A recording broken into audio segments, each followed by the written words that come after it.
लोकमंगल समूहाच्या राज्यस्तरीय पुरस्कारांची घोषणा करण्यात आली असून कुलकर्णी गायकवाड जोशी यांना हे पुरस्कार दिले जाणार आहेत। लोकमंगल समूहातर्फे दिल्या जाणाऱ्या राज्यस्तरीय साहित्य पुरस्कारांची घोषणा करण्यात आली आहे। हा पुरस्कार वितरण सोहळा रविवार दिनांक 9 फेब्रुवारी रोजी सायंकाळी 6:20 प्रमुख अतिथी ज्येष्ठ साहित्यिक आसाराम लोमटे यांच्या उपस्थितीत हिराचंद नेमचंद वाचनालयातील किर्लोस्कर सभागृहात होणार असल्याची माहिती आमदार सुभाष देशमुख यांनी दिली। लोकमंगलच्या वतीने देण्यात येणाऱ्या साहित्य पुरस्कारांचे यंदाचे हे 10वे वर्ष आहे। संग्राम गायकवाड यांच्या मन समजावन या कादंबरीला तसेच चंद्रकांत कुलकर्णी यांच्या चंद्रकांत कुलकर्णी सादर करत आहे।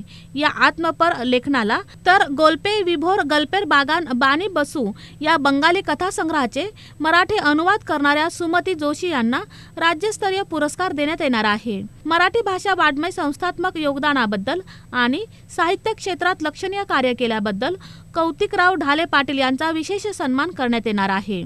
रोख 25,000 रुपये, स्मृतिचिन्ह आणि सोलापुरी चादर असे या पुरस्काराचे स्वरूप आहे। यावेळी सोलापुरातील सुनीता डागा यांच्या 1000 मैलावर तुझे शहर या कविता संग्रहास पुरस्कार जाहीर करण्यात आला आहे।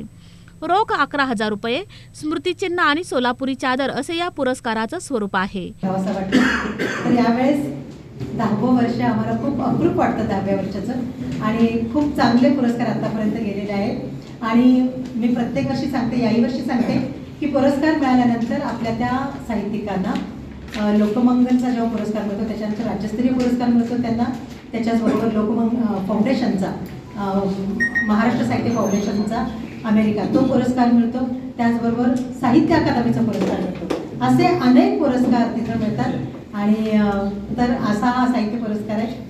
या पुरस्कार समारंभाप्रसंगी सर्वांनी उपस्थित राहावे असे आवाहन आमदार सुभाष देशमुख यांनी केले आहे। या पत्रकार परिषदेस शोभा बोल्ली, शिरीष देखणे, नितीन वैद्य, विजय साळुंखे, श्रीधर खेडगीकर, पद्माकर कुलकर्णी आदी उपस्थित होते।